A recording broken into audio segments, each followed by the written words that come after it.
On live. উপরে কই, camera ঠিক করো।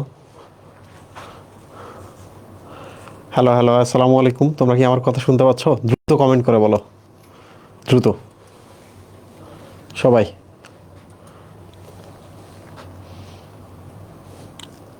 ওয়ালাইকুম সালাম।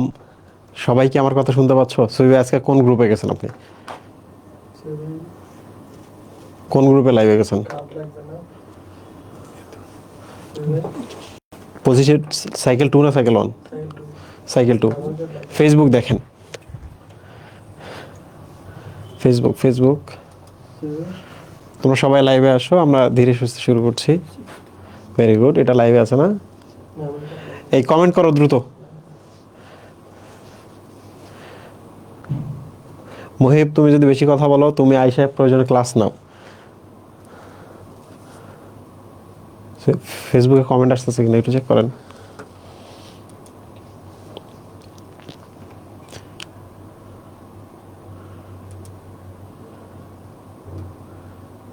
মুহিব দেখো, ফেসবুক চেক করো। সাইকেল 2।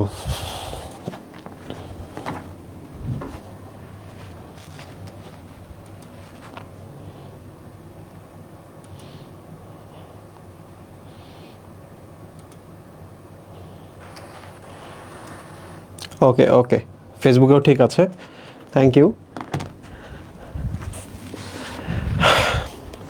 আমরা পড়াবো এইটা। ওকে, আজমল স্যারের বই পড়বো। তো আজমল স্যারের বই পড়তে যদি কখনো অন্য স্যারের বইয়ের টপিক লাগে তোমাদের, আমি সেটা তোমাদের দেখিয়ে দিব। আর আজকে আমরা যে ক্লাসগুলো করবো, আমি একটু বলবো ঠিক কোন জায়গায় একটু ওভার সিরিয়াস হবা। তার আগ পর্যন্ত মনে করবা যে আচ্ছা এগুলো তো রিডিং পড়লেই হয়। ওকে, ফার্স্ট আমরা যে জিনিসটা শিখবো সেটা হলো পরিপাক কি। ওকে, পরিপাক খুবই খুবই সিম্পল। দেখো, পরিকল্পিত,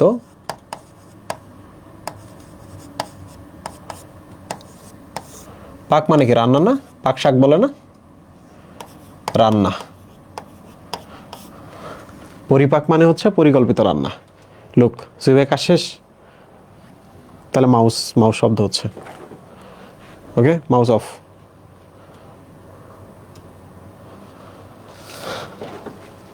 আচ্ছা লুক, দেখো পরিপাক মানে কি। তুমি একটা খাবার খাইলা, খাবারটা এত বড়, এই খাবারটা তোমার রক্ত, তোমার কোষ কিন্তু নিতে পারবে না। তাহলে খাবারটাকে তুমি কি করবা? টুকরা টুকরা করে ছোট করবা। তাহলে আমরা একটু লিখি, এটা হচ্ছে জটিল খাবার বা বড় খাবার। ওকে, তাহলে এটা কি খাবার? সরল, খুব সহজ। এটা একটা বৃহৎ খাবার। তাহলে এটা কি? ক্ষুদ্র ক্ষুদ্র অণু, ক্ষুদ্র। ঠিক আছে। আচ্ছা, এখন প্রশ্ন হলো যে এটা কিভাবে হইলো। এক নাম্বার হচ্ছে এখানে এনজাইম কাজ করে, হরমোনের দরকার আছে, অ্যাসিডের দরকার আছে এবং ক্ষারের দরকার আছে। ওকে, প্রশ্ন তারপরে যে ঘটনাটা কোথায় ঘটে। দেখো তো ছবিটা দেখো, ভালো করে দেখো ছবিটা দেখো। তারপর আমরা একসাথে একটা সামারি টানবো। এই জায়গাতে ঘটতেছে না? পরিপাক নালীতে। পরিপাক নালী। ওকে, এই যে এনজাইম হরমোনগুলো কোত্থেকে আসে? ডেফিনেটলি কিছু কোষ থেকে আসে, রাইট? কিছু কোষ থেকে আসে। ধরা যাক দিজ আর কোষ, কিংবা এই যে এগুলো হচ্ছে কোষ, যেখান থেকে এনজাইম আসতেছে, হরমোন আসতেছে। তাহলে বলো তো এগুলোর নাম কি? গ্রন্থি না? পরিপাকের সাথে যে সকল গ্রন্থি জড়িত তাদের নাম হচ্ছে পরিপাক গ্রন্থি। সো পুরো ব্যাপারটা দেখো, এইটা কি আমাদের শরীরের গ্রহণযোগ্য ছিল? ছিল এটা? থাকলে তো আমরা এইভাবেই মুখের মধ্যে নিয়ে কুত করে গিলে ফেলতাম। সো এটা অগ্রহণযোগ্য ছিল, এটা হচ্ছে গ্রহণযোগ্য। সো অনেকগুলো টার্ম আছে এখানে। তাহলে আমরা এখন সহজ করে বলি, পরিপাক হলো একটা প্রক্রিয়া, একটা প্রসেস। ওকে, পরিপাক হলো একটা প্রক্রিয়া বা একটা প্রসেস, যে প্রক্রিয়ায় জটিল, বৃহৎ এবং শরীরের জন্য অগ্রহণযোগ্য কোনো খাদ্যবস্তুকে সরল, ক্ষুদ্র এবং গ্রহণযোগ্য খাদ্যবস্তুতে পরিণত করা হয়। আবার বলো, পরিপাক হলো এমন একটি প্রক্রিয়া যেখানে জটিল, বৃহৎ, অগ্রহণযোগ্য খাদ্যবস্তু আমরা অ্যাড করলাম পরিপাক নালীতে পরিপাক গ্রন্থি থেকে নিঃসৃত এনজাইম, হরমোন, অ্যাসিড, ক্ষার দ্বারা সরল, ক্ষুদ্র এবং গ্রহণযোগ্য বস্তুতে পরিণত করা হয়, তাকে বলা হয় পরিপাক। তোমরা কি ব্যাপারটা বুঝতে পারছো? দ্রুত কমেন্টের মধ্যে বলো যে বুঝতে পারছো কিনা। তাহলে সংজ্ঞার মধ্যে এই জিনিসগুলো অ্যাড করে দেবা, এগুলো খুব সহজ।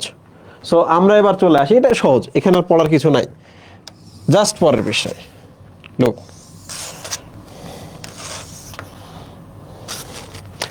এবার আমরা চলে আসি পরিপাক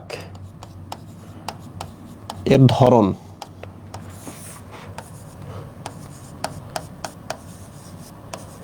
যান্ত্রিক বা মেকানিক্যাল,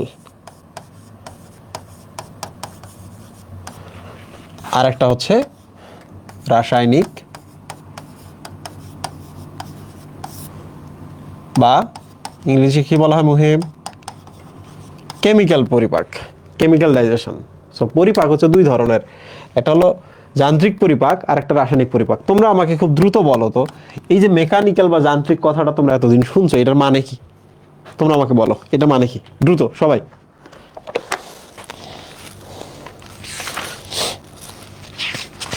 বলো। ওই কে লিখছে দাঁত দিয়ে চাবানো, মুখ দিয়ে কামড়ানো, দাঁত দিয়ে চিবাই খাওয়া, চিবানো। তোমরা এতদিন যা শিখছ তা ঠিকঠাক শেখো নাই, ঠিকঠাক শেখো নাই। মেকানিক্যাল দেখো, মেকানিক্যাল মানে হচ্ছে মুভমেন্ট। ওকে, তাহলে বলো তো, পরিপাক করার সময় যদি মুভমেন্ট ব্যাপারটা থাকে, মুভমেন্ট, চলাচল, সচল কোনো কিছু ব্যাপার স্যাপার থাকে, দ্যাট ইজ কল্ড যান্ত্রিক পরিপাক। ঠিক আছে? তাহলে মেকানিক্যাল মানে ওখানে মুভমেন্ট থাকবে, আর এই মুভমেন্টগুলো কে করবে? কোন একটা যন্ত্র। আচ্ছা বলো তো, জিহ্বা যখন পরিপাকে অংশ নেয়, জিহ্বা কি করে? লালার সাথে মিশায়, মুভমেন্ট আছে কিনা? আছে কিনা? তাহলে এবার বলো তো, এখানে যন্ত্র কোনটা? জিহ্বা। ঘটনাটা কি? মুভমেন্ট ঘটাচ্ছে ওখানে, রাইট? 2 নাম্বার বলো, খাদ্যটা যে জিহ্বার সাথে মিশাইলা, তার আগে কি দাঁত দিয়ে টুকরা করলা, দাঁত দিয়ে দাঁতে চিবানো। তোমরা আমাকে বলো এখানে মুভমেন্ট আছে কিনা? আছে কিনা? আছে। 3 নাম্বার, খাদ্যটা তুমি গিলে ফেলতেছো, গলাধকরণ। বলো কোত করে গিলে ফেললা, এখানকার পেশিগুলা কি মুভ করে খাদ্যটাকে নিচে নামাই দিল না? খাদ্যটার মুভমেন্ট ঘটলো কি না? তাহলে এটাও যান্ত্রিক কিনা? ওকে মুহিম। 4 নাম্বার, খাদ্যটা এখন পরিপাক নালী ধরে সামনের দিকে আগাবে, এইটাকে বলা হয় পেরিস্টালসিস। কি বলো মুহিম? এই জিনিসটা মনে রাখবা, পেরিস্টালসিস। এগুলো মুখস্থ করার দরকার নেই, পেরিস্টালসিস। তাহলে পেরিস্টালসিস হলো একটা প্রক্রিয়া, আমি একটা ছবি দেই, দেখো এটা পরিপাক নালী, খাদ্যটা ধরা যাক এই যে এই জায়গায় আছে, কোথায় আছে ভাই? এই জায়গায় আছে, ঠিক আছে? তাহলে এই যে পরিপাক নালীটা তো এরকম পেঁচানো গোল, তাই না? পাইপের মতো। তাহলে দেখো মুহিব কি হবে, এই যে এই জায়গায় পরিপাক নালীটা এরকম সংকুচিত হবে। কি হবে? সংকুচিত হবে। তাহলে খাদ্যটা কি এই দিকে দৌড় দিবে না চাপ খেয়ে? তাহলে পরের ছবিটা আমরা একটু দেখি,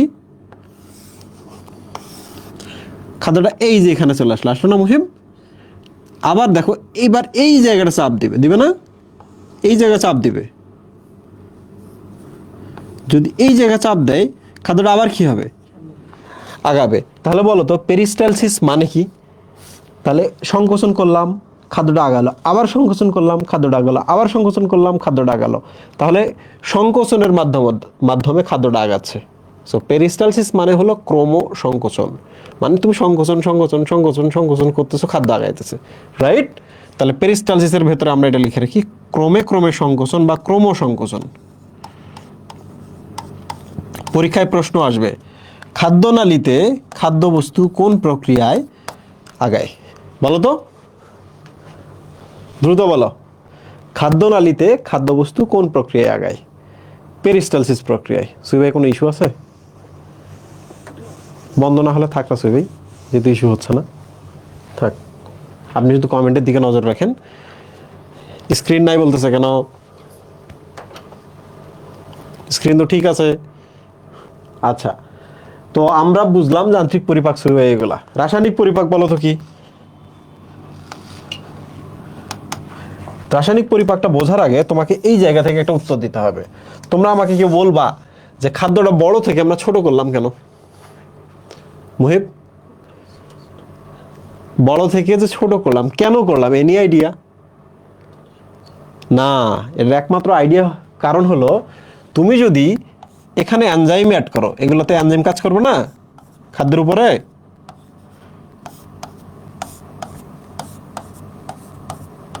এনজাইম কাজ করবে। এবার তুমি আমাকে বলো তো, যদি তুমি টুকরা টুকরা করো তাহলে কি এনজাইম আর বেশি জায়গায় কাজ করতে পারতেছে না? এনজাইমের জন্য কি সারফেস এরিয়া বাড়লো না? সেম ভাবে যে এটার উপরে এনজাইম অনেকগুলো জায়গায় বসতে পারতেছে, তাহলে এনজাইম ঠিক ভালোভাবে কাজ করতে পারতেছে, রাইট? তাহলে আমরা বলবো খাদ্যবস্তু বড় থেকে ছোট করা হয় কোন প্রক্রিয়া মুহিব? যান্ত্রিক প্রক্রিয়া, রাইট? কোন প্রক্রিয়ায়? যান্ত্রিক পরিপাকে। তাহলে আমরা এই জিনিসটা সবসময় জেনে রাখবো যে যান্ত্রিক পরিপাক করা হয় এনজাইমের ক্রিয়াতল বৃদ্ধির জন্য। খাদ্যটাকে টুকরা টুকরা কেন হচ্ছে? এনজাইমের কাজের জন্য, সারফেস এরিয়া বাড়ানোর জন্য। ক্রিয়াতল বৃদ্ধি, ঠিক আছে? তাহলে এনজাইমের জন্য যখন ক্রিয়াতল বৃদ্ধি পাবে, খাদ্যটা যখন অনেক টুকরা হবে, তাহলে সব দিক থেকে সব টুকরাকে আক্রমণ করতে পারবে এনজাইম। যখন এনজাইম যা কাজ করতে পারবে, সো দ্যাট ইজ কল রাসায়নিক পরিপাক। তাহলে বলো রাসায়নিক পরিপাক কারা কারা করে? এনজাইম। এনজাইমকে আবার নিয়ন্ত্রণ করে আরেকজন আছে, তার নাম কি? হরমোন। দেখো আমি একটা তীর চিহ্ন দিছি। হরমোনগুলো এনজাইম কতটুকু লাগবে কতটুকু লাগবে না সবকিছু দেখতেছে। শুধু এইটাই না, এই হরমোন ঠিক করবে যান্ত্রিক পার্টটা কেমন হবে, মানে ঠিক কতটুকু চাপ দিবে, কতক্ষণ কোনো একটা জায়গায় আটকে রাখবে। পাকস্থলীতে খাদ্যটা আটকে রাখতে হবে। দেখো একটু ভালো করে দেখো, পাকস্থলীতে যে খাদ্যটা এখানে আছে, ঠিক আছে মুহিব? তো খাদ্যটা আটকে রাখতে হবে, কারণ কাজ শেষ হয় নাই তো, আমি ঠিকঠাক পরিপাক করতে পারি নাই। তাহলে হরমোন এসে করবে কি, এই যে এই জায়গায় এসে রাস্তাটা বন্ধ করে রাখবে। কে কাজ করলো মুহিব? এটা হরমোন। তাহলে দেখছো, তুমি যে রাস্তাটা বন্ধ করলা, মুভমেন্ট হইলো না এখানে? এখানে মুভমেন্ট হয়েছে কি না? মুভমেন্ট যদি হয়, যান্ত্রিক পরিপাক না রাসায়নিক পরিপাক? যান্ত্রিক পরিপাক। তাহলে বলো হরমোন কি যান্ত্রিক পরিপাকটাকেও নিয়ন্ত্রণ করতেছে, করতেছে না? তাহলে বলো, যেহেতু কেমিক্যাল, এই জন্য আমরা বলবো রাসায়নিক পরিপাক, কারণ সে এনজাইমটা কতটুকু আসবে কতটুকু আসবে না এটা দেখতেছে, ঠিক আছে? আচ্ছা, আরো কি কি কাজ করে মুহিব? ক্ষার লাগে। তোমরা একটু দ্রুত কমেন্টের মধ্যে বলো তো, কেন পরিপাক প্রক্রিয়ায় ক্ষার লাগে? এনি আইডিয়া সবাই? জানি না। সাবাস, সাবাস। অম্ল প্রশমন করতে। তোমরা তোমরা তো এইটাই শুধু জানো যে অম্লীয়তা প্রশমন করতে ক্ষার লাগে।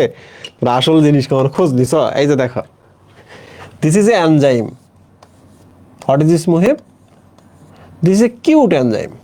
কিউট এনজাইম বলতেছে আমি যদি কাজ করতে চাই, আমার পিএইচ অবশ্যই অবশ্যই 8 থেকে 9 হতে হবে। এনজাইম বলে দিছে। তোমরা মাঝে মাঝে বলো না আজকে খুব রোদ, আমি কিন্তু রোদ থাকলে বাসার থেকে বের হবো না। মাঝে মাঝে বলো কি না? মাঝে মাঝে এমনও বলো আজকে যদি বৃষ্টি হয় আমি কিন্তু বাসায় থাকবো না, মানে বৃষ্টি হলে বাইরে বের হবো, মানে ওয়েদারটা আমার মতো লাগবে। তো এনজাইমের এই স্বভাবটা আছে। What is this? This is enzyme. এনজাইমের এই স্বভাবটা আছে যে পিএইচ ঠিক কতটুকু হলে আমি কাজ করব, তাই না? টেম্পারেচার ঠিক কতটুকু হলে আমি কাজ করবো। এখন বলো তো আমাকে, পাকস্থলী ছিল কি ছিল? পাকস্থলীতে কি ছিল? অ্যাসিড ছিল না? তাহলে পাকস্থলীর পরে এই এলাকাটাতেও কি পাকস্থলীর জিনিসগুলো আসবে কিনা মহিবের দিকে? তাহলে এগুলো অ্যাসিড হবে কিনা? তো এখানকার এনজাইম বলতেছে আমি অ্যাসিডে কাজ করবো না, আমি অ্যাসিডে কাজ করবো না। তাহলে সাথে সাথে কি হবে বলো তো? এই যে এখানে অগ্নাশয় আছে, অগ্নাশয় এই জায়গায় বাইকার্বনেট পাঠিয়ে দিবে। তাহলে এবার তোমরা আমাকে বলো তো, এই জায়গায় কি ক্ষার যদি আসে, অ্যাসিড তো উপর থেকে আসবে, এই জায়গায় কি ধীরে ধীরে কি 7+ হবে না 20? বলো, ওদিক থেকে অ্যাসিড আসতেছে, তাহলে 7 এর নিচে, কিন্তু এনজাইম বলতেছে আমি এখানে কাজ করবো না, তখন অগ্নাশয় বাধ্য হয়ে এখানে বাইকার্বনেট পাঠাচ্ছে। এবার বলো আমাকে, অ্যাসিড তখন কম হবে কিনা, পিএইচ তখন বাড়বে কিনা, 7+ হবে কিনা? বলো বলো বলো বলো। হ্যাঁ, সাবাস, কি দারুণ বুদ্ধিমান সুবি ভাই। তো আমি তো পড়াচ্ছি, আমি তো আরো ডিটেল পড়াবো, আরো মজার মজার পড়াবো, তোমার মনে কোনো প্রশ্ন থাকবে না। তো মজা তো এই জায়গায় যে এমসিকিউতে আমাকে কেউ আটকাইতে পারবে না, আমি কনসেপ্ট জানি। সিকিউতেও আমাকে কেউ আটকাইতে পারবে না, কারণ আমি সিকিউতে যদি বানিয়ে বানিয়েও লিখি, কখনো ভুল লিখবো না, লজিক্যাল লিখবো। চিত্র আমি যে কোনোভাবে একটা আর্ট করে দিতে পারি, এই যে দেখো, যে কোনোভাবে তুমি চিত্র আর্ট করতে পারো। তো এখন প্রশ্ন হলো, তোমরা আমাকে বলো যে তোমরা সাইকেল 2-তে যারা আসছো, তোমাদের আমি 1,00,000 টাকা গিফট দেওয়ার বা 50,000 টাকা গিফট দেওয়ার প্ল্যান করছি। সাইকেল 2-তে যারা আসছো, সাইকেল 1-এর ওই 2টা চ্যাপ্টার, সাইকেল 2-এর 2টা চ্যাপ্টার শেষ হয়ে গেলে আমি একটা বড় পরীক্ষা নেবো, মেগা এক্সাম, 50,000 থেকে 1,00,000 টাকা নেব। তোমরা আমাকে বলো যে তোমরা আজকে কথা দিচ্ছ কিনা, ভাইয়া রেগুলার ক্লাস করব, দুনিয়া এফোড় ওফোড় হোক, ডেটা না থাকুক, কারেন্ট না থাকুক, এলাকায় অগ্নিকাণ্ড হোক, ফোনে চার্জ না থাকুক, ঘূর্ণিঝড় হোক, শোকের বাড়ি হোক, ভাইয়ের বিয়ে হোক, বোন বাসা থেকে চলে গেছে আরেকজনের হাত ধরে, যে কোনো সিচুয়েশন হোক আমি ক্লাস করব। ভাই ইন্টারনেট কানেকশন নাই, সারা বাংলাদেশে ইন্টারনেট বন্ধ, তা মোবাইল বের করে বসে বসে ক্লাস করব। কেমনে? মোবাইলের দিকে তাকায় থাকবো, ক্লাস টাইম মানে ক্লাস টাইম। তোমরা আমাকে কথা দিচ্ছ কিনা বলো, আমি প্রমিস করলাম। কারণ তুমি যদি প্রমিস ভাঙো, সৃষ্টিকর্তা তোমার উপর নারাজ হবে। আমি তোমাকে ভাই যেমনি হোক আমি তোমাকে পড়াবো, আমি তোমাকে বেস্ট পড়াবো, কিন্তু তুমি নিবা না, পড়বা না, ভালো করবা না, এটা আমি মেনে নিতে পারবো না। বলো।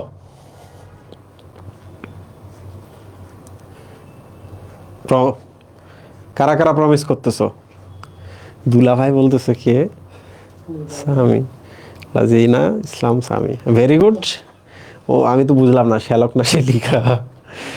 সুবি ভাই ওরা কিন্তু প্রমিস করছে। আপনি আজকে কারা কারা ক্লাস করছে, কারা কারা কমেন্ট করে সব লিখে রাখেন। একটা জিনিস আমি বলে রাখি, একটা দিন যদি এক্সাম মিস করো আর মেগা এক্সামে যদি ফার্স্টও হও, তালিকায় নাও আসবে, কিন্তু একটা পয়সা গিফট পাবা না। তোমার আমি চিনি না, বুঝতে পারছো? তোমার আমি চিনি না। সুবি ভাই, যান্ত্রিক এবং রাসায়নিক পরিপাকের ক্ষেত্রে যেমন ক্ষার কেন লাগে আমরা বোঝাইছি। ক্ষার লাগে যেন এনজাইমটা কাজ করার জন্য ক্ষারীয় পরিবেশ পায়, অম্লীয় পরিবেশে সে কাজ করে না, ঠিক আছে? আরেকটা জিনিস লাগে, দিস ইজ কল অ্যাসিড। কি লাগে? অ্যাসিড। তোমরা আমাকে দ্রুত বলো, অ্যাসিড কি করে এবং সেটা কোন জায়গায় করে? পাকস্থলীতে। তোমরা আমাকে বলো যে অ্যাসিডের কাজ কি। হ্যাঁ, প্রমিস করতে করতে 1 ঘন্টা লাগানো যাবে না। বলো বলো, অ্যাসিড কি করে? আনসার দাও। ওই দেখো, ব্যাকটেরিয়া ধ্বংস করে। এই ব্যাকটেরিয়া ধ্বংস করা আমাদের কি পরিপাকের কাজ? না, এমনিতেই করা হয় এটা। যে আমার বাসায় আমি থাকবো, ধুলাবালি আমি আটকাইলাম, তো ধুলাবালি তো বাসায় থাকার জন্য আসতেছে না, তাহলে ব্যাকটেরিয়া ধ্বংস কিন্তু কখনো কি না। কে বলছে এটা? প্রসন্ন শর্মার, সাবাস। অ্যাসিডের কাজ কি দেখো, অ্যাসিড কিন্তু এনজাইমকে সক্রিয় করে, এনজাইমকে সক্রিয় করে। তোমরা কি জানো এটা? সক্রিয় করে। আমি যখন তোমাদের পাকস্থলীর এনজাইম শেখাবো, তখন আমি শেখাবো কেমনে সক্রিয় করে। তাহলে দেখছো, ক্ষার হচ্ছে এনজাইমের কাজের পরিবেশ সৃষ্টি করে, অ্যাসিড এনজাইমকে সক্রিয় করে, ঠিক আছে? সাইকেল একে ছিলাম না, তাহলে মেগা এক্সাম দিতে পারবো? হ্যাঁ, সাইকেল একের ক্লাস করতে হবে তোমাকে। রাজু ভাই এমন বুদ্ধি করে দুইটা করে চ্যাপ্টার 2 সাইকেল থেকে দিছে, পোলা বান্ধন বাধ্য ওই সাইকেলে এনরোল করার জন্য। আমি তোমাকে অনেক টাকা দিব, তুমিও টাকা দিয়ে ভর্তি হবা, তোমাদের টাকা আমি তোমাদেরকে ফিরিয়ে দিব। ইটস ওকে, ঠিক আছে ভাই? আচ্ছা, তাহলে এখন আমি এদের একটু পরিপাক নালী শেখাই। তোমাদের আমি আজকে পরিপাক নালী শেখাই, তোমরা এতদিন যা জানো নাই তা আমি তোমাদের এখন শেখাচ্ছি। ওকে, পরিপাক নালী প্লাস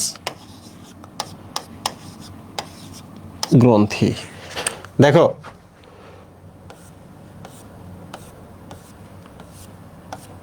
so this is পাকস্থলী, this is duodenum,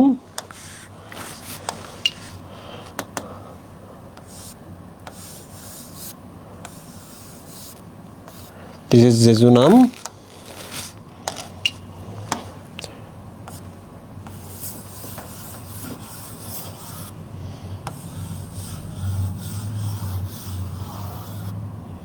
this is ilium,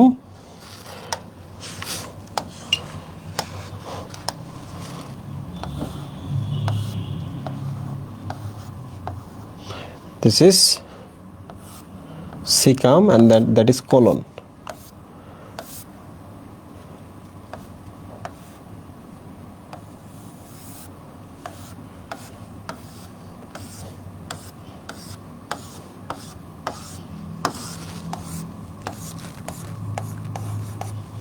okay, so this is পরিপাক নালী।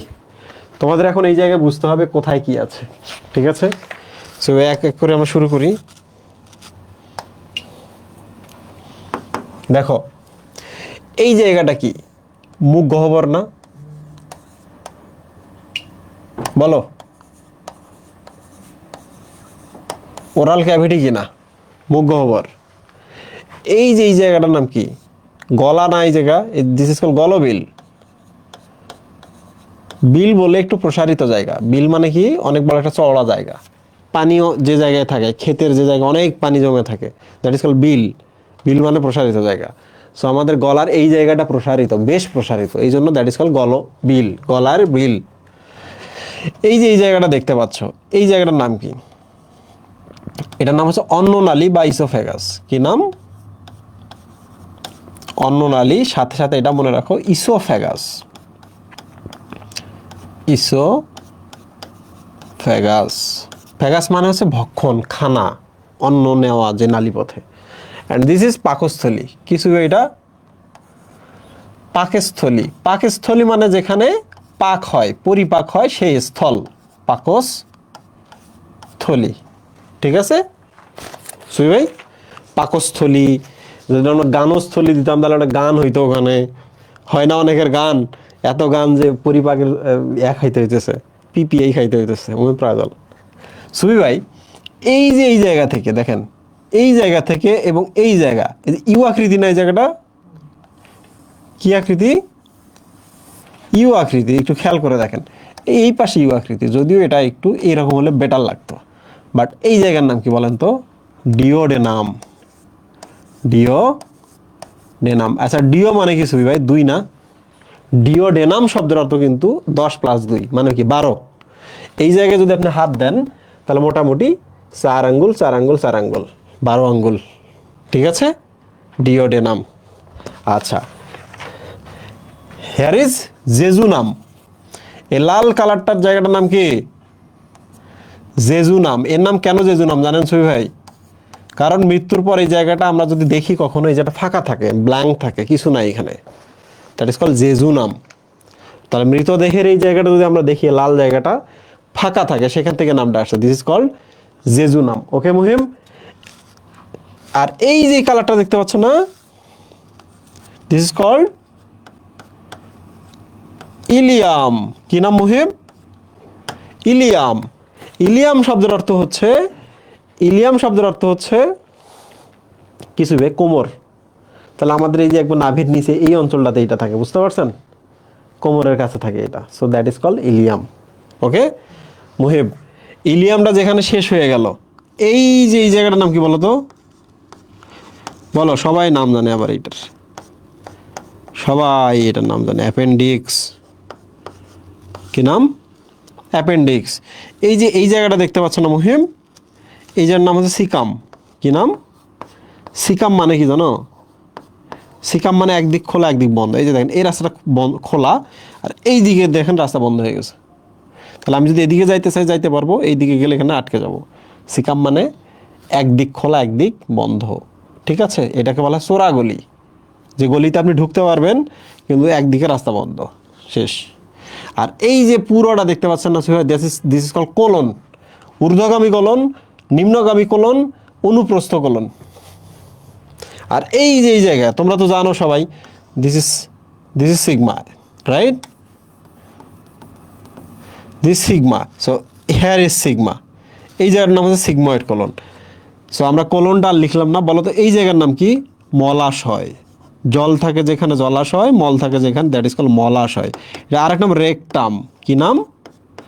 রেকটাম। রেকটাম শব্দ হচ্ছে স্ট্রেট। কিছুই ভাই স্ট্রেট, আপনি দেখেন না এগুলো কি শরীরে পেঁচানো না, কিন্তু রেকটামটা দেখেন শরীরের সাথে কিন্তু স্ট্রেটলি থাকে। বুঝতে পারছেন? রেকটাম কি থাকে শরীরের সাথে? স্ট্রেটলি থাকে, সোজা থাকে। আমার শরীর যে পথে, রেকটামটা এরকম সোজা। আর এই যে যে ছিদ্রটা দেখতেছেন, দিস ইজ কল অ্যানাস বা পায়ু ছিদ্র বা পায়ু। পায়ু বলতে একটা দরজার কথা বোঝায়। তাহলে তোমরা এবার আমাকে বলো তো এখানে ক্ষুদ্রান্তে কোন কোন অংশগুলো থাকতেছে? সবাই বলো। ক্ষুদ্রান্ত্র। ক্ষুদ্রান্ত মানে কি জানছো ভাই? ক্ষুদ্র যোগ অন্ত্র। অন্ত্র মানে কি? পরিপাক নালী। বলেন ক্ষুদ্রান্তে কি কি থাকে? সবাই বলো। ওই যে বলে ফেলছে সুবি ভাই, কিন্তু কাহিনী করছে হচ্ছে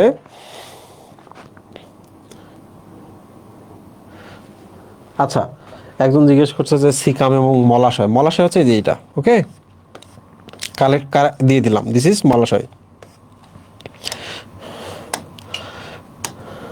আর এইটা হচ্ছে sigmoid colon, okay that is call sigmoid colon. ওরা কিন্তু ভুল করছে সুবি ভাই। কি ভুল করছে বলেন তো? ওরা সব জানে, আমার স্টুডেন্ট যারা আছে ওরা সব জানে, কিন্তু ওরা জানে না যে কেমনে পড়তে হয়। এইভাবে মনে রাখবা, ডিজে ইলিয়াস, ডিজে ইলিয়াস গতকালকে আমি পড়াইছি না ভার্সিটি ব্যাচে। তোমরা যেটা আজকে পড়তেছো ভার্সিটি ব্যাচে গিয়ে তোমরা বলবে আরে এত সহজ কেন?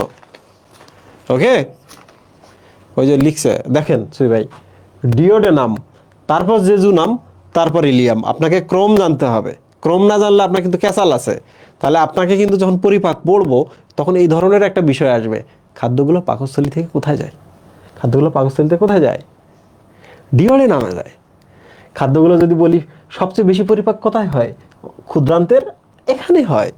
তারপর আমরা যদি এখন বলি যে ডিওডেনামে পরিপাককৃত খাদ্যগুলো কোথায় বেশি শোষণ হয়, আপনি বলবেন এখানে হয়।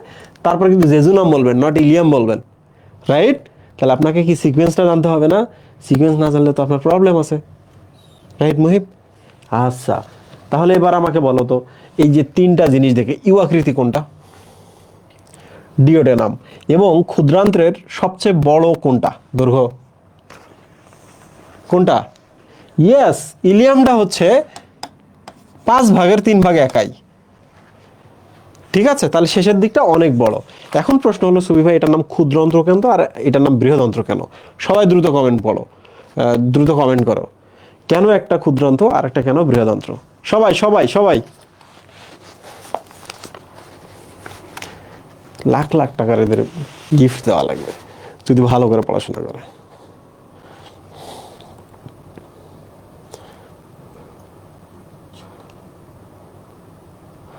কজ একটা ক্ষুদ্র আর একটা বৃহৎ, জি না, ব্যাপারটা আসলে ওইরকম না। ব্যাপারটা হলো এরকম, দেখো ব্যাপারটা হচ্ছে ক্ষুদ্রান্ত্র মানে হলো ব্যাস ক্ষুদ্র বা ব্যাস কম, প্রস্থচ্ছেদ। হ্যাঁ, তাহলে আমরা যদি অন্যভাবে চিন্তা করি, কিভাবে চিন্তা করছি ভাই? সেটা হলো বৃহদান্ত্র, তার মানে হচ্ছে বৃহৎ পরিপাক নালী, তাই না সুই ভাই? বৃহৎ পরিপাক নালী। বৃহৎ বলতে কি বোঝাচ্ছে? ব্যাস বেশি, দৈর্ঘ্য কম কিন্তু ব্যাস বেশি। দেখো ক্ষুদ্রান্ত কিন্তু অনেক বড় কিন্তু সরু, এই জন্য ওটার নাম ক্ষুদ্র অন্ত্র। লেন্থ কিন্তু অনেক। আর বৃহদান্ত দেখো ছোট, অল্প একটু জায়গা, বাট এর ব্যাসটা অনেক বেশি।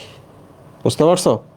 আচ্ছা প্রিয় স্টুডেন্ট, আমরা পরিপাক নালী সম্পর্কে জানলাম, এবার আমরা পরিপাক গ্রন্থি সম্পর্কে জানবো। ঠিক আছে, পরিপাক গ্রন্থি। পরিপাক গ্রন্থি কোন কালারটা দিয়েছি ভাই?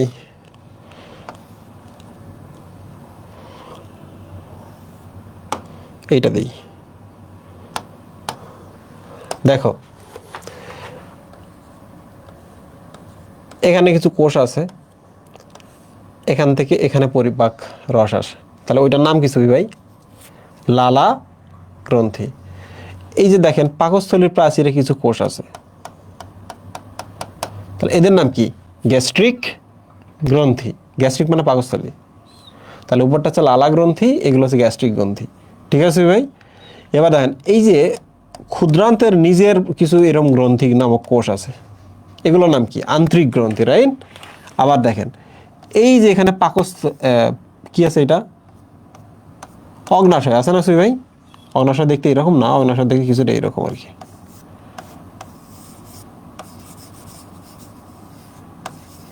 ঠিক আছে, অগ্নাশয় দেখতে এরকম। তাহলে এবার বলেন অগ্নাশয় থেকেও কিছু আসে না? অগ্নাশয় থেকেও কিন্তু যে এখানে আসে, তাহলে অগ্নাশয় একটা গ্রন্থি, দিস ইজ কল্ড অগ্নাশয়িক গ্রন্থি। ঠিক আছে? সো এই যে এখানে যকৃৎ থাকে, কি থাকে? যকৃৎ থাকে। তাহলে যকৃৎ থেকেও তো কিছু আসে কি না? তাহলে যকৃৎ একটা গ্রন্থি। তাহলে আমরা কতগুলো গ্রন্থি পাইলাম দেখেন? লালা গ্রন্থি, পাকস্থলীতে গায়ে থাকে গ্যাস্ট্রিক গ্রন্থি, অন্ত্রে থাকে আন্তরিক গ্রন্থি, অগ্নাশয় গ্রন্থি বা অগ্নাশয়, আর একটা হচ্ছে যকৃৎ। এগুলো হচ্ছে গ্রন্থি। তাহলে গ্রন্থিগুলোর নাম আমাদের জানতে হবে। ঠিক আছে? পরিপাক গ্রন্থির নাম জানতে হবে। এই বলো বলো, সবাই বুঝছো কি না? এরপরের টপিকে আমরা চলে যাই। এরপরের টপিক হবে আমাদের কিসে যাওয়া যায়? জিহ্বা। এরপরের টপিক কিছু ভাই? জিহ্বা। তোমরা কি সুষম খাদ্যের চার্টটা কি আমার কাছে পড়তে চাও? যদি ওটা পড়ার মতো কিছু নেই,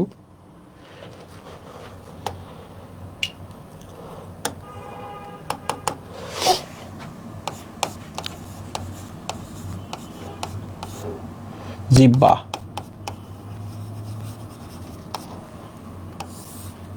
ওকে সুই ভাই, তাহলে জিহ্বার আমরা একটা ছবি অ্যাড করি সবার আগে।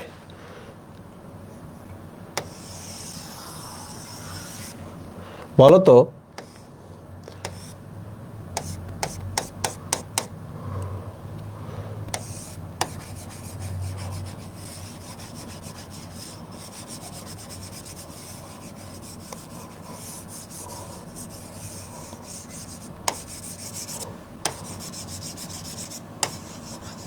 সো হেয়ার ইজ জিহ্বা।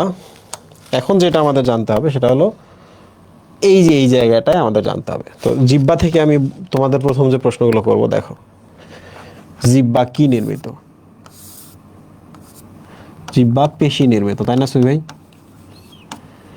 জিহ্বা হচ্ছে আমাদের অস্থির সাথে যুক্ত থাকে, তাই না? অস্থি বা কঙ্কালের সাথে। এই জন্য এটাকে কি পেশি বলা হয় সুই ভাই? কঙ্কাল পেশি। জিহ্বা একটি পেশি, যেটা আর নাম কঙ্কাল পেশি। যেহেতু আমরা নাড়াচাড়া করতে পারি, তাহলে এটার আরেকটা নাম কি হবে সুই ভাই? ঐচ্ছিক পেশি, রাইট? এটা আরেকটা নাম হচ্ছে ঐচ্ছিক পেশি। এবার দেখেন জিহ্বা ইম্পর্টেন্ট যে জিনিসটা, জিহ্বা যান্ত্রিক পরিপাকে অংশ নেয় এবং জিহ্বা আসলে টেস্ট বুঝতে সাহায্য করে, রাইট? টেস্ট বোঝাটা এই জন্য জরুরি, খাদ্যের কোয়ালিটি সম্পর্কে আমরা ধারণা করতে পারি। টেস্ট যদি খারাপ হয় তাহলে খাদ্যটা বিষাক্ত হতে পারে। ঠিক আছে? টেস্ট কিন্তু খাদ্যের কোয়ালিটি নির্ধারণে, রাসায়নিক গুণাগুণ নির্ধারণে কিন্তু একটা অংশ নেয়। এবার দেখো তোমরা জিহ্বার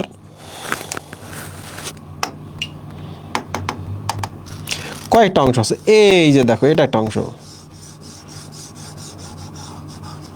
জিহ্বার অগ্রভাগ। ওকে,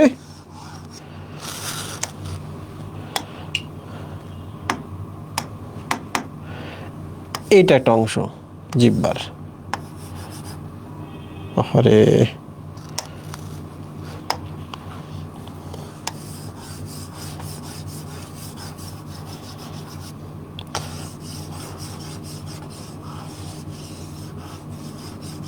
এটা একটা অংশ। এরপর আরেকটা অংশ আছে, এই যে এটা একটা অংশ। এগুলো স্পেশাল অংশ নামে আমরা ভাগ করলাম। এবং এই যে এটা একটা অংশ। তোমরা কি জানো যে এই অংশগুলো আমি কেন লিখতেছি? এই অংশগুলো বিভিন্ন বিভিন্ন টেস্ট একটু বেশি বুঝতে পারে। এখন তোমরা আমাকে বলো যে জিহ্বার কোন অংশটা আমাদের লবণাক্ততা বুঝতে সাহায্য করে? বলো তো।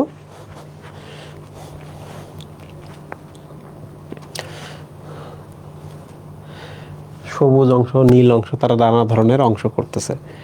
তো এইটা মনে রাখার আগে ট্রিকটা দিই, তারপরে আমি আসল কথায় চলে আসি। ওকে, এই যে এইভাবে মনে রাখবা, মিল অতি। কিভাবে মনে রাখবা? মিল অতি, অতি। ঠিক আছে, মিল অতি। তাহলে বলো তো এবার, জিহ্বার সামনে যে জায়গাটা লিখছি এর নাম কি? অগ্রভাগ না? অগ্রভাগ বা অগ্রপ্রান্ত। Sweet taste, right? মিষ্টতা ফিল করতে পারে, তাই না সুই ভাই? তারপরে দেখেন পরের অংশ, এটা আমরা লিখি কি? অগ্রভাগের দুই প্রান্ত। বই দেখবা, অগ্রভাগের দুই প্রান্ত, তাই না সুই ভাই? লতে কি সুই ভাই? লবণাক্ততা। মুহিব বলো, লতে কি? লবণাক্ততা বা সল্ট, সল্টি ফিলিংটা সে দেয়। এরপর কি? পশ্চাৎ ভাগের দুই প্রান্ত, পশ্চাতের দুই প্রান্ত, এই যে তার পেছনে এইটার এটা, পশ্চাতের দুই প্রান্ত কি ফিল করাছে সুই ভাই? অম্লতা। এবং জিহ্বার পশ্চাৎ ভাগ, জিহ্বার পশ্চাৎ ভাগ কি ফিল করাবে সুই ভাই? তিক্ততা, বিটারনেস। এখন আমি তোমাদের প্রশ্ন করবো, তোমরা প্রশ্নের উত্তর দাও। রাত্রে বেলা খাইছো করলা ভাজি, সারা রাত ধরে কোন জায়গাটা খারাপ লাগবে? বলো। নয়েজ আসতেছে।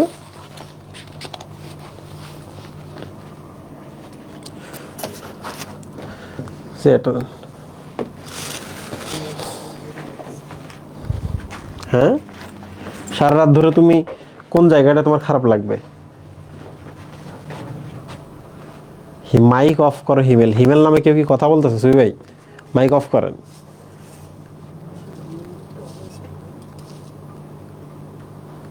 এ নয়েজ আসতেছে, এই কে আকাম করতেছে এটা? মাইক্রোফোন তো অফ না?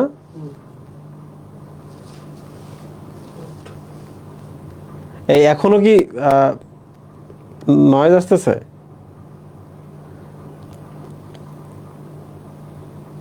কি নয়েজ আসতেছে বলো তো?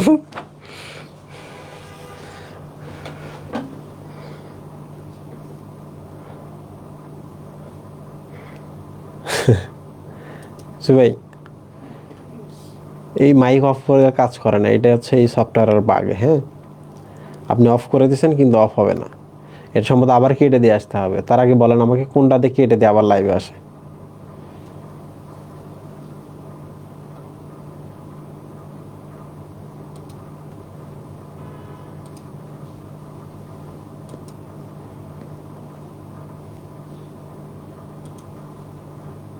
ইজি টেজি কিছু দেন নাই? মাইক্রোফোন এখন দেন তো।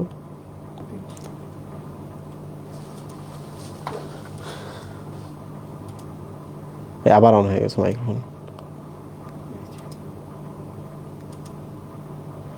বলো এখন ঠিক আছে কি না? এখন ঠিক আছে। হ্যাঁ, সব নিয়ন্ত্রণ আমাদের হাতে। এখনো ঠিক হয় নাই? আচ্ছা, এই মাইক্রোফোনটা কিসের সুই ভাই? এই যে নিচের এই যে এটা আপনি যেটা ওপেন করে রাখছেন, এটা কি? আচ্ছা, কেউ বলতেছে হইছে, কেউ বলতেছে না। এত ক্যাসাল করার কি সুযোগ আছে?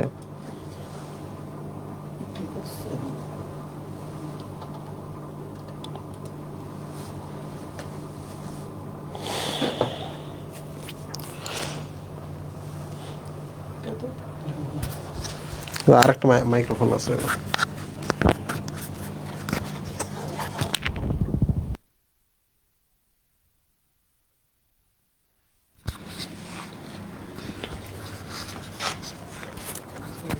তোমরা কি এখন এখন ঠিক আছে নাকি দেখো তো?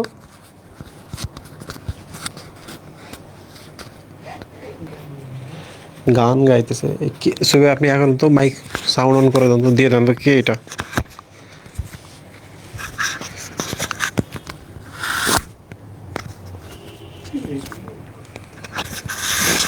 করেন। ফোন দেন, ফাহিমকে ফোন দেন।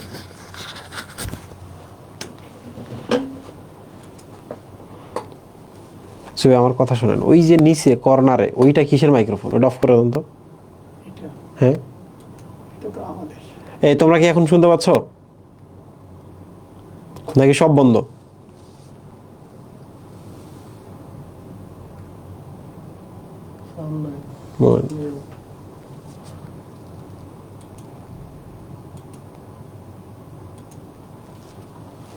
এখন ঠিক আছে?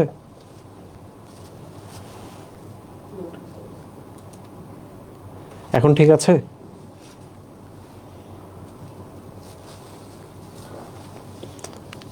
যে গান গাইতেছে এর তুলে নিয়ে আসা লাগবে বাসা থেকে। কি এইটা বেটা ক্লাস অন করে দিয়ে গান গাইতেছে, জানে না ক্লাসের মধ্যে পোলাপানরা কমেন্ট করতেছে। এদিকে দেখো,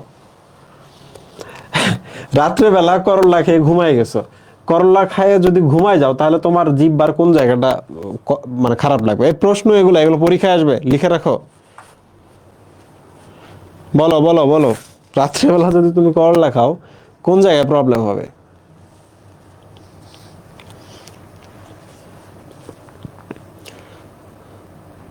ওকে সুই ভাই, এই যে দেখেন জিহ্বার পশ্চাৎ ভাগে হচ্ছে তিক্ততা, বিটারনেস। ওকে, এখন প্রশ্ন হলো আমি আপনাকে একটা লেবু দিলাম, এবার আপনি আমাকে বলেন লেবুর ফিলিংটা কোথায় পাবেন? সবাই বলো, লেবুর ফিলিংটা কোথায় আসবে? লেবু, লেম্বু পিছনে বলে, খালি পিছনে বলে, সামনে বলে কেন রে? এ বি সি ডি যদি দিয়ে দেই বলতে কি সুবিধা হবে? বলো, লেবু খাইছো কোন জায়গায়?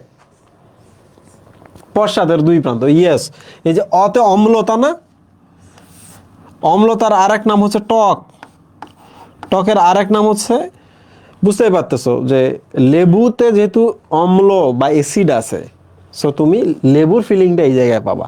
এর সাথে ছাড়া আরও একটা কথা আছে, তেঁতুল খাইলে তেঁতুলের টকটা কোথায় ফিল হবে? সেম সেম জায়গাতেই হবে, রাইট? কারণ টকের কারণ হচ্ছে অ্যাসিড।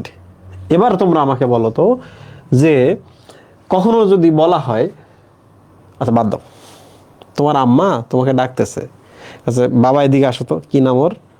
তমা ইসলাম। তোমাকে তমা এদিকে আসতো, আসছে তমা, তোমাকে বলে হাতা গাও, হাতা গাইছে। তোমার আম্মা এখন হচ্ছে তরকারির বাটি থেকে বা তরকারির পাতিল থেকে একটা খুন্তিতে একটু করে নিয়ে এখানে একটু দিয়ে দিছে, আচ্ছা এটা একটু খাও দাও। খাইলাম, তারপর লবণ কেমন হয়েছে বলো? তমা ইসলাম বলো, তুমি জিব্বাটা সামনটা দিয়ে লবণ দেখো নাকি জিব্বাটা এই পাশে টান দিয়ে এখানে লবণটা অ্যাড করে দাও? বলো তো সুই ভাই, যেভাবে এই জায়গায় বলছে লবণাক্ততা এখানে, আর আমরা এতদিন ধরে কোন জায়গায় লবণাক্ততা দেখে আসি? এই জায়গাতে দেখে আসি। তাহলে আমাদের কি জিব্বা ভুল? জিব্বা ভুল, জিব্বাকে এখন চেঞ্জ করে ফেলতে হবে? এই জায়গাটা কেটে এই জায়গায় লাগাই দিয়ে ওই জায়গাটা এখানে দিয়ে সেলাই করে দেওয়া লাগবে? বা এটা কিন্তু আনা। তাহলে ব্যাপারটা কি? ব্যাপারটা হচ্ছে যে আমাদের জিব্বার পুরোটা জুড়েই কিন্তু সব টেস্ট নিতে পারে। কি নিতে পারে সুই ভাই? সব টেস্ট নিতে পারে। তবে ব্যাপার হচ্ছে যে কোনো জায়গা বেশি নিতে পারে, কোনো জায়গা কম। যেমন তিক্ততা বেশি এখানে হয়, বাট তিক্ততা কি এদিক হয় না? হয়। মিষ্টতা এখানে, এখানে কি লবণাক্ততা হয় না? হয়। বাট এই জিনিসটা আমাদের মাথায় রাখতে হবে। ডান। এখন প্রশ্ন হলো এই জিনিসগুলো কি? এই ছোট ছোট জিনিসগুলা, এই জিনিসগুলা কি? এটা যে জিহ্বার প্রান্ত হয়, একটু ভালো করে দেখো, এই যে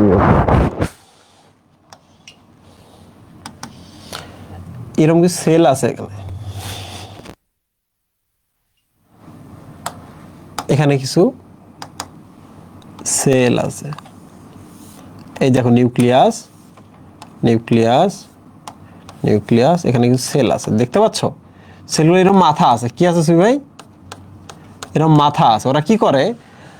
এই সেলগুলোর দেখেন নিচের দিকে স্নায়ু আছে। এই স্নায়ুগুলো কোথায় যায় জানেন? এই স্নায়ুগুলো ব্রেনে যায়, ব্রেন।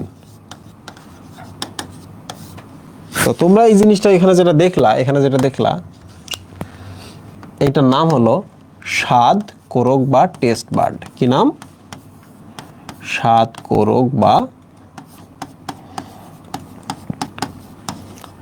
Test bird. প্রিয় স্টুডেন্ট দেখো তোমরা আমাকে, তুমি যদি একটা খাবার এই যে এই জায়গায় দাও, এটা food, it's F, F for food, ফুডটা পানির সাথে, জিহ্বা লালার সাথে মিশবে, ফুডটা এই যে দেখো অ্যান্টেনা গুলো টাচ করতেছে, আচ্ছা ফুডটা তো অ্যাসিড, অ্যাসিডের ফিলিংটা মাথায় নিয়ে যাচ্ছে, সাথে সাথে তুমি কি ফিল করবা? টক ফিল করবা। আচ্ছা এই এই ধরনের ইস্যু হলে তো ক্লাস করানো যাবে না, ঠিক করে না বস।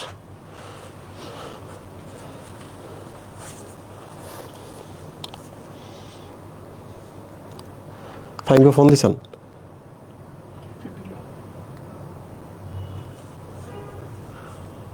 তোমরা একটু সুযোগ দাও, নির্বোধ যারা আছে। ফেসবুকে, তোমরা ফেসবুকে যাও তো, ক্লাস চলতে থাকুক।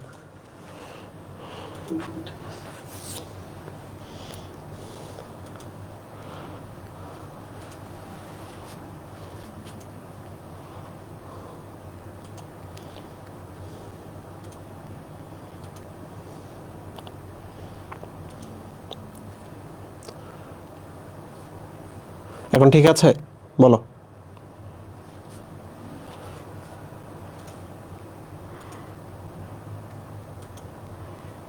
না হা না হা না হা।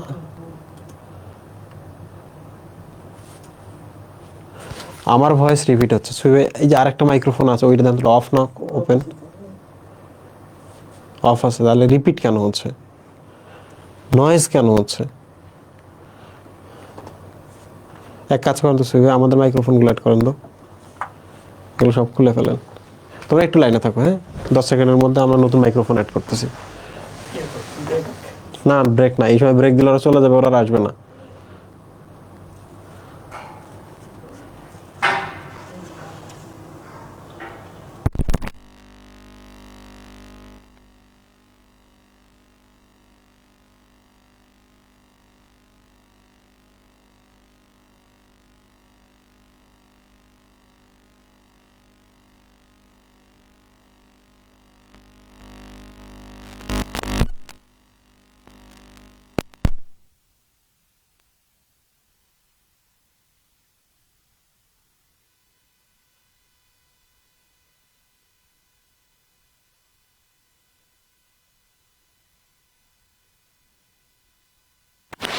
বলো তোমরা শুনতে পাচ্ছ কি না? এখন কি ইকো হচ্ছে, নয়েজ হচ্ছে?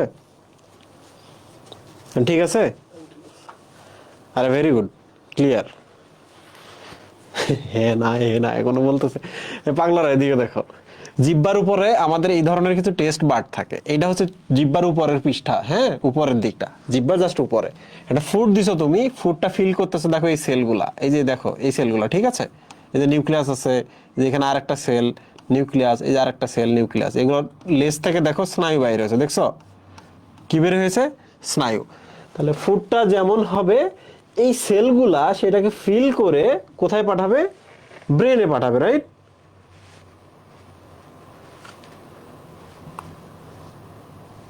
ব্রেনে পাঠাচ্ছে। এখন এই যে জিনিসটা দেখো তো, ছবিটা দেখে কি মনে হচ্ছে না এটা ফ্লাস্কের মতো? এটা ফ্লাস্কের মতো কি মনে হচ্ছে না? দেখো তো, এই যে হাত ধরে আমি দিলাম, চায়ের ফ্লাস্কের মতো মনে হচ্ছে কিনা? এই জিনিসটা ফ্লাস্কের মতো। সো মনে রাখবা, টেস্ট বার্ড হচ্ছে ফ্লাস্ক এর মতো। ওকে, পরীক্ষায় কিন্তু এই প্রশ্নটা আসবে। এখন প্রশ্ন হলো, জিহ্বার উপরে থাকে টেস্ট বার্ড, টেস্ট বার্ড গুলো কোন এলাকায়, কোনগুলো বেশি বেশি থাকে এটা জানতে হবে। পাশাপাশি যদি এই ধরনের প্রশ্ন দেয় তাহলে দ্রুত ছবি অ্যাড করতে হবে, ছবি অ্যাড করলে বেশি মার্ক পাবা। আরেকটা জিনিস সেটা হলো যে মুড়ি খাইলে মাঝে মাঝে এমন হয় না, জিহ্বার উপরে ছাল বাকল সব উঠা যায়? তাহলে 5 থেকে 10 দিন সময় লাগে টেস্ট বার্ড গুলো মরে গেলে আবার নতুন করে রিজেনারেট করতে। ওকে, তাহলে আমাদের জিহ্বা পড়া শেষ হয়ে গেল। তোমরা বলো তো জিহ্বা থেকে সব বুঝতে পারছো কিনা? এবার আমরা দাঁতে যাব, বা দাঁতের আগে ডেফিনেটলি আমরা ব্রেক নিব, বাট তোমরা শুধু বলো আমাকে আগের জিনিসগুলো বুঝছো কিনা। দাঁত হচ্ছে সবচেয়ে ইম্পর্টেন্ট, মেডিকেল ডেন্টাল সব জায়গায় গেলে তোমাকে দাঁত পড়তে হবে। ওকে, যেহেতু তোমরা বুঝে ফেলছো তাহলে আমরা দাঁতে চলে যাব। এখন বলো আমি ব্রেক দিব না কন্টিনিউয়াস 1.5 ঘন্টা পড়ায় যাব? ডেন্টালে তো দাঁত আসবে তা না রে, ভার্সিটিতেও প্রচুর পরিমাণে দাঁত আসে। ওকে, একটা ব্রেক দেই দেই।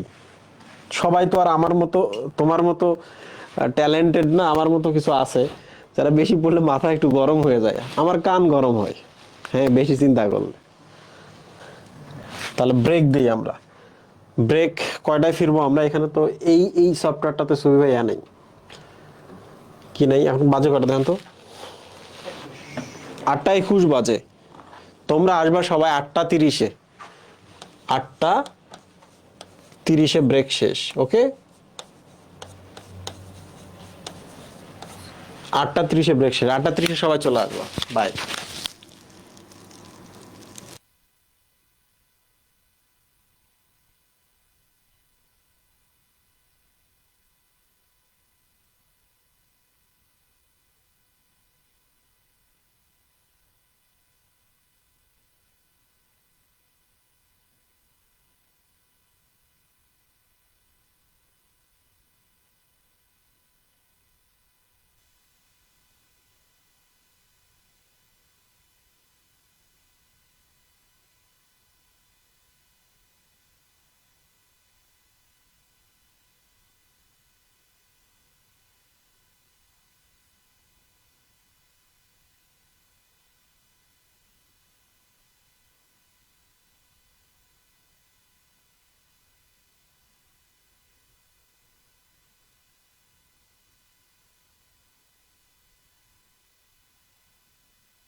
ওকে, আমাদের টাইম শেষ হয়ে গেছে, আমরা দ্রুত দাঁতটা পড়বো। আমাদের মজার পার্টটা শুরু হবে নেক্সট ক্লাসে ইনশাল্লাহ, কারণ নেক্সট ক্লাসে গিয়ে আমরা পরিপাক পড়বো। ঠিক আছে, কেমনে পরিপাক হয়। সো নেক্সট ক্লাস কোনোভাবে মিস করা যাবে না, হ্যাঁ, ক্লাস মিস করলেই কিন্তু পিছায় পড়বো।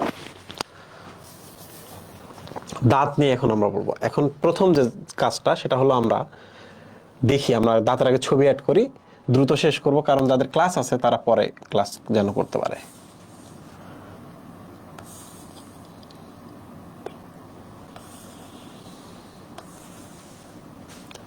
দেখো, আমাদের চোয়ালে সবারই কিন্তু এরকম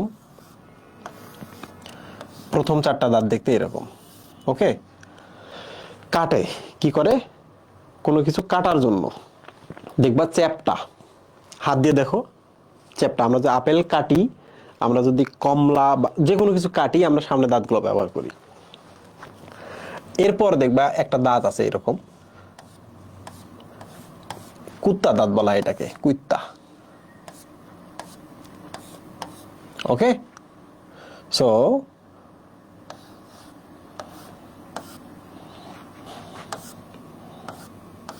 তাই না, এইরকম একটা দাঁত থাকে। তারপরে কুত্তা, এর নামে কিন্তু কুত্তা দাঁত বা ক্যানাইন, ক্যানাইন মানে কিন্তু কুত্তা। ওকে, কুকুর। তারপর একটু খেয়াল করে দেখবা, এই যে এখানে কিছু বড় বড় দাঁত আছে, বড় বড় কিছু দাঁত আছে, 2টা। ওকে, তো এই 2টা দাঁতের একটু আমি ছবি দেখাই। তুমি যে উপর থেকে দেখো, দাঁতগুলো দেখবে এরকম চ্যাপটা এবং এরকম কিছু খাস খাস খাস খাস আছে উপরে। ওকে, 4 কোনা। তাহলে বলো তো কোনো কিছু কি আমরা পিষি না এটা দিয়ে? ইয়েস, আমরা এটা দিয়ে পিষি। তাহলে এই দাঁতগুলো হচ্ছে পেশন দাঁত, পেশা হয়। কিন্তু এরপরে দেখবা আরো 3টা বড় বড় দাঁত আছে, যেগুলো তোমাদের বয়সের সাথে সাথে তৈরি হবে।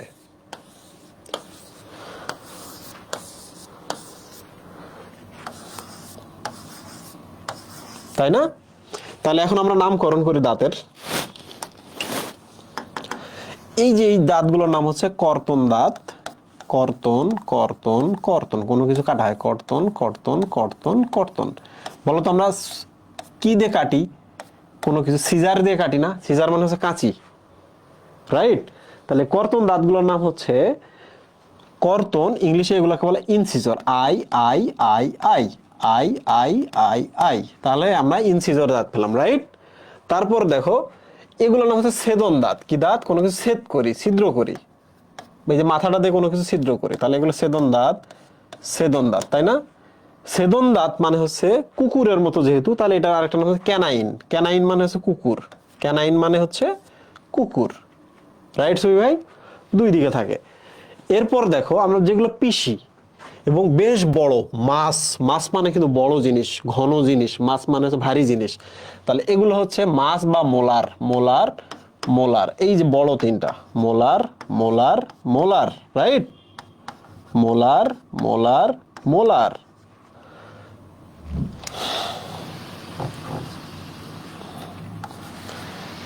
যদি পিষি তাহলে এগুলোর নাম পেশন দাঁত, পেশন দাঁত, পেশন দাঁত।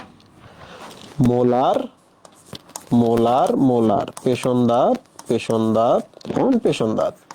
তাহলে এটাও মোলার বা পেশন দাঁত, মোলার বা কোনো কিছু পিষি, পেশন দাঁত, মোলার বা পেশন দাঁত, পেশন দাঁত, পেশন দাঁত এবং পেশন দাঁত, রাইট সুই?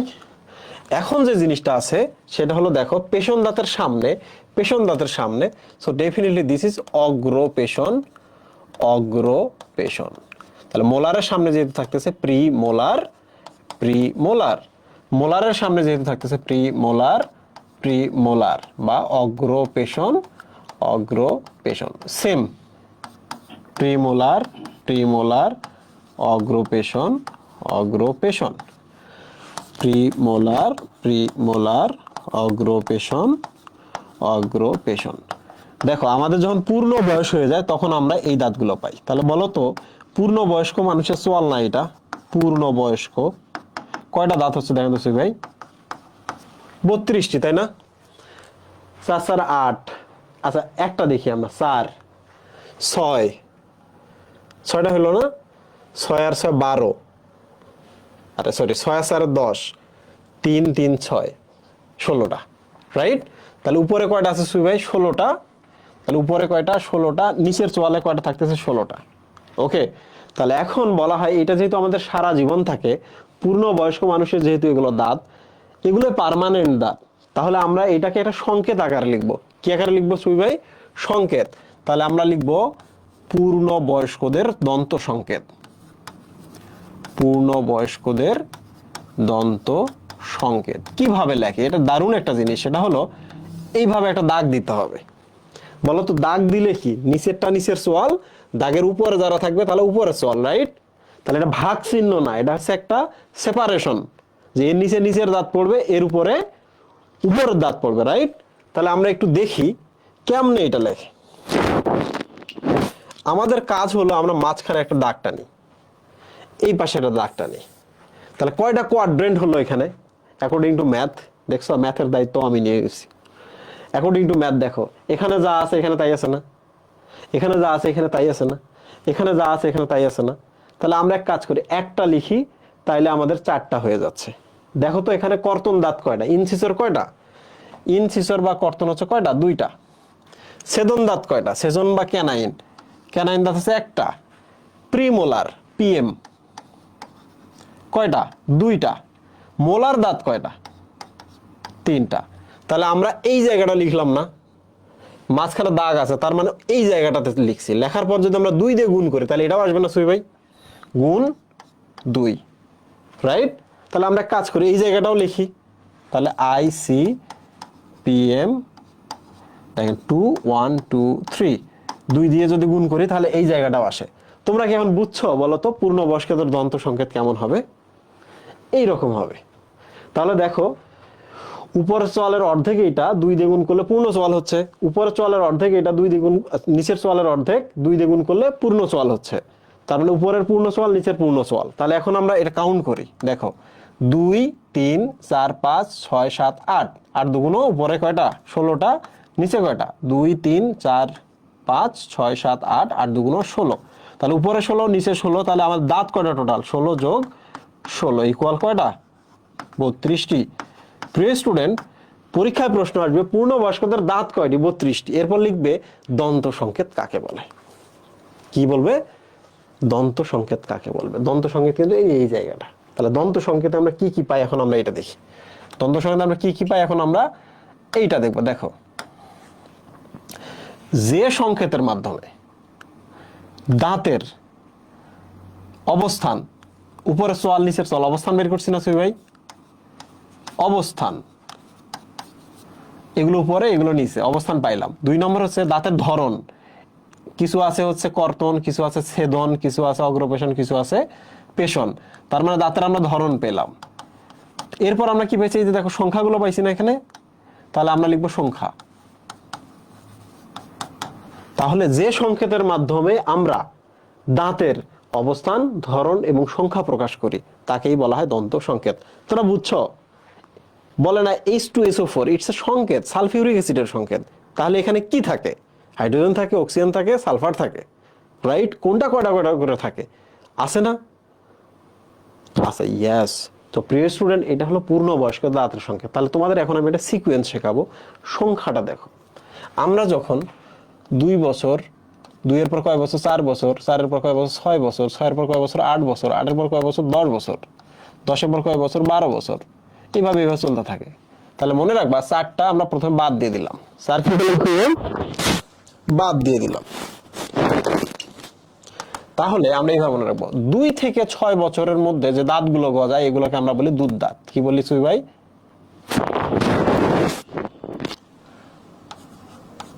দুধ দাঁত, রাইট?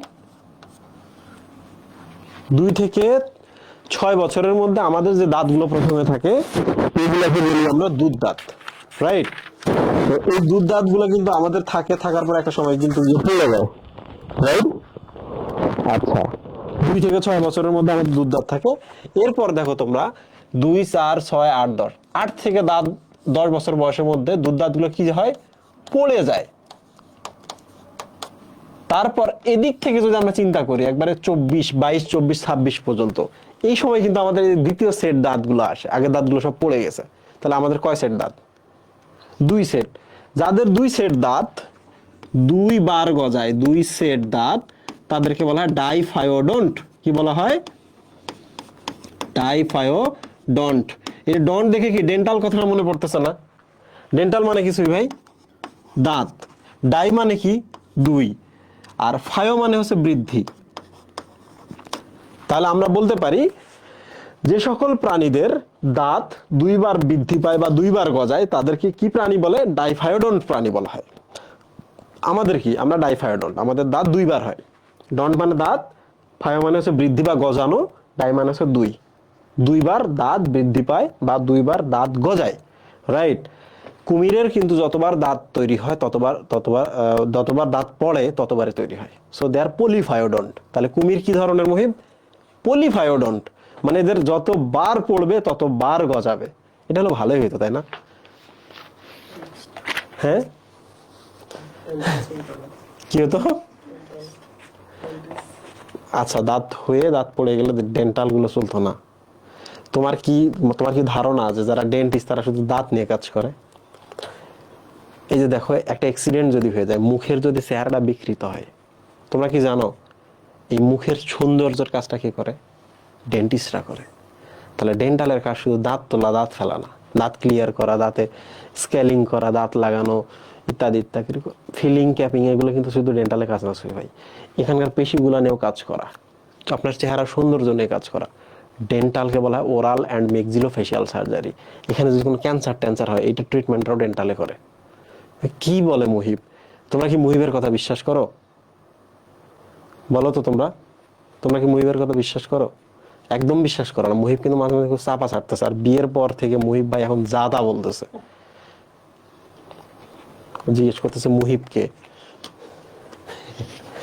আচ্ছা প্রিয় স্টুডেন্ট, কথা তো এখানে শেষ হয় নাই, কথা এখনো আছে এখানে।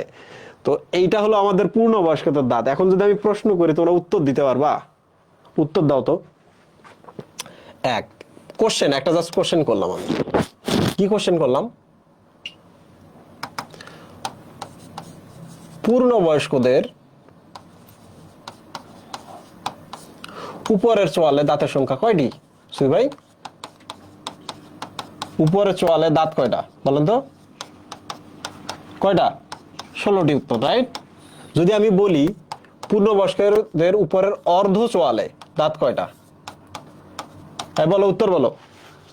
অর্ধ চোয়ালে হচ্ছে দাঁত 8টি। এবার যদি আমি প্রশ্ন করি পূর্ণবয়স্কদের নিচের অর্ধ চোয়ালে দাঁত কয়টা বলো তো? নিচের বলছি, চিন্তা ভাবনা করে উত্তর দাও। এই যেন 88টা লিখছে, 8টি, দ্রুত লিখতে গিয়ে সেম কথা, তাই না? কনসেপ্ট সুন্দর। এবার যদি প্রশ্ন করি বলো তো পূর্ণবয়স্কদের নিচের অর্ধ চোয়ালে মোলার দাঁত কয়টা? মোলার কয়টি? পূর্ণবয়স্কদের নিচের অর্ধ চোয়ালে মোলার কয়টি? আমরা এখান থেকে আনতে পারবো, বাট আমি ছবিটা এখানে দেখালাম। নিচের একটা চোয়াল নেই, আমরা অর্ধেক চোয়াল, এটা ওকে। মোলার কয়টা সুই ভাই? 3টা। আর দেখছেন সুই ভাই, যারা সেকেন্ড ইয়ারে সামনে মেডিকেল পরীক্ষা দিবে তারাও উত্তর দিতে খাবি খায়, ওরা পারছে 3টি, রাইট? তাহলে এবার বলো তো পূর্ণবয়স্কদের নিচের বাম অর্ধ চোয়ালে, 3টা প্রশ্ন, নিচের বাম অর্ধ চোয়ালে প্রিমোলার কয়টি বলো? সবাই বলো। পূর্ণবয়স্কদের, এই যে এখান থেকে আনা যায় সুই ভাই, এটা অর্ধ চোয়াল, এটা অর্ধ চোয়াল, 2 দিয়ে গুণ দিলে পূর্ণ চোয়াল। তাহলে আমরা একটা অর্ধ চোয়ালে দেখি প্রিমোলার কয়টা? 2টা না? ফুল চোয়াল হলে 4টা হতো, 2 দিয়ে গুণ দিতাম, রাইট? ওই যে দেখেন উত্তর দিয়ে ফেলছে, 2টি। আচ্ছা এবার আমি একটা প্রশ্ন করি, বলো তো দুধ দাঁতের সংকেত আমি তোমাদের শেখাই নাই, এবার আমি দুধ দাঁতের সংকেতটা শেখাবো। দেখো, দুধ দাঁতকে বলা হয় টেম্পোরারি দাঁত। দুধ দাঁতের সংকেত বা অস্থায়ী দাঁতের সংকেত বা মিল্ক টিথের সংকেত বা ডেসিডুয়াস টিথের সংকেত একই কথা। ডেসিডুয়াস মানে পত্র ঝরা যে গাছগুলো আছে না সুই ভাই, শীতকালে পাতা ঝরে যায়, তাদেরকে বলা ডেসিডুয়াস বৃক্ষ, মানে যেগুলো ঝরে পড়ে। তাহলে দুধ দাঁতও তো ঝরে পড়ে না? তাহলে দুধ দাঁতের সংকেতকে আমি বলতে পারি না মিল্ক টিথের সংকেত? পারি না? সেম। তারপর এটাকে লিখতে পারি না টেম্পোরারি টিথের সংকেত? দুধ দাঁত টেম্পোরারি। আমি লিখতে পারি না ডেসিডুয়াস? একই কথা না? দেখেন এদের সংখ্যাটা কেমন আছে ভাই, দুধ দাঁতের সংখ্যা থাকে এরকম ICPM, যেহেতু অর্ধচোয়াল তাহলে 2 দিয়ে গুণ দেবো, সেম IC প্রিমোলার, এটা PM 2। ঠিক আছে, একটা জিনিস মনে রাখবেন সুই ভাই, বাচ্চারা কি বারবার প্রস্রাব করে না? তাহলে বাচ্চাদের ব্লাডারে কি প্রস্রাব জমে থাকে? জমে থাকার সুযোগ নাই। আপনি কি জানেন পি মানে প্রস্রাব? কি মানে প্রস্রাব? পি মানে প্রস্রাব। তাহলে বলো তো বাচ্চাদের ব্লাডারে কি পি আছে? পি নাই।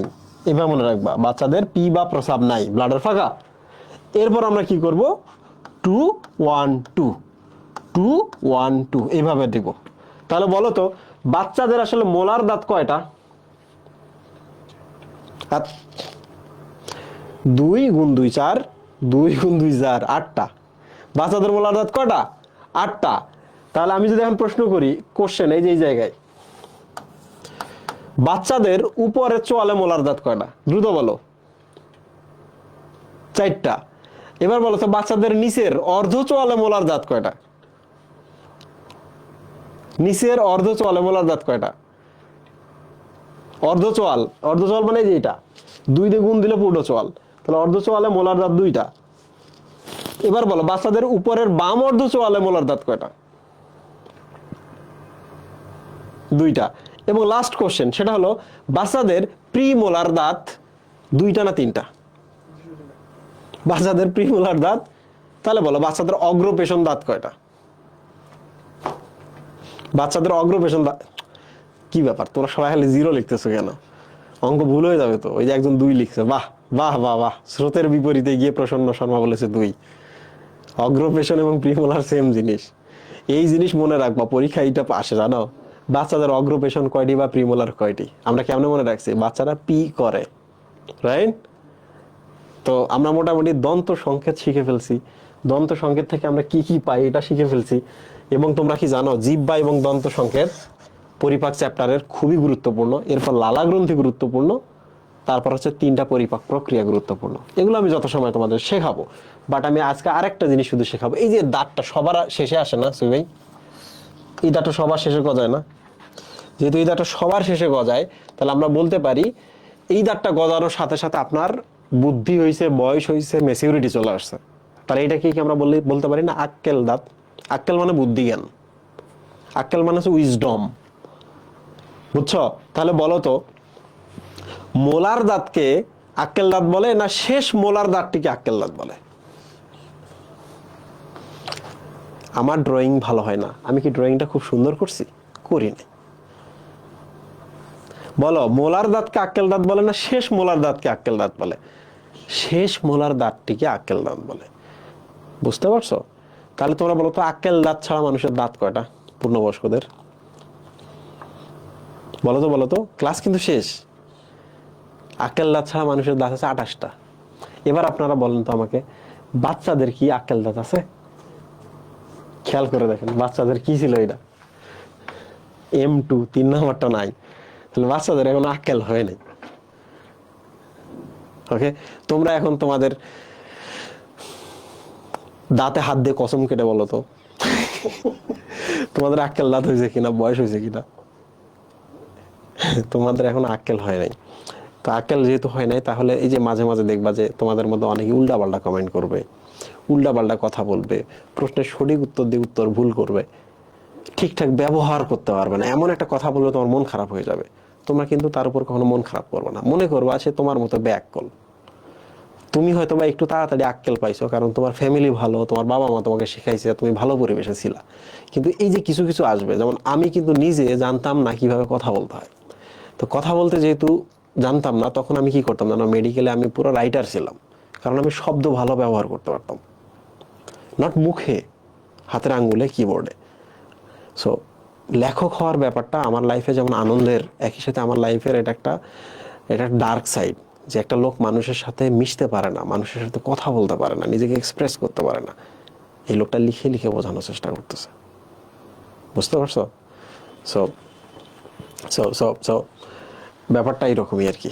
সো যারা কথা বলতে পারে না দেখবে তারা সুন্দর লেখে, ছবি আর্ট করে। যারা মানুষের সাথে মিশতে পারে না তারা পজিটিভ আরেকটা জিনিস অর্জন করে, তোমার যে ফ্রেন্ডটা দেখবে উল্টাপাল্টা কথা বলতেছে, হতেই পারে এই ফ্রেন্ডটা জীবনে খুব বড় হয়ে যাবে, হতেই পারে। কারণ যে মানুষ চোখে দেখে না সেই মানুষের কানের শ্রবণ শক্তিটা আরো বেশি ভালো হয়, বুঝতে পারছো?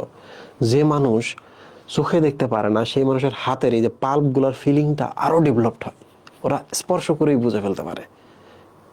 সো যখন জ্ঞান ছিল না তখন মানুষ বাতাসের গন্ধ শুনে বুঝতো এখন কোন ঋতু, কোন দিকে আসছি, এখন আমি যে সমুদ্রে আছি আমি কি দ্বীপের কাছাকাছি চলে আসছি কিনা।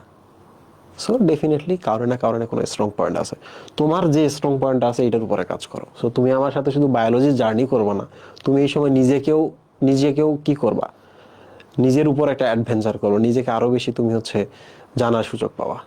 ভালো থাকো, সুস্থ থাকো, ইনশাল্লাহ আমাদের আবার দেখা হবে। ক্লাস কখনো মিস করবে না, এক্সাম কখনো মিস করবে না। ওকে, ফিজিক্স কেমিস্ট্রি ম্যাথ বাকিদের সাথে সাথে শেষ হয়ে যাবে, কিন্তু বায়োলজিটা শেষে তোমার ঘাড়ে চেপে বসবে, এই সুযোগটা যেন তোমার মাথায় কখনো না আসে। থ্যাংক ইউ, আল্লাহ হাফিজ।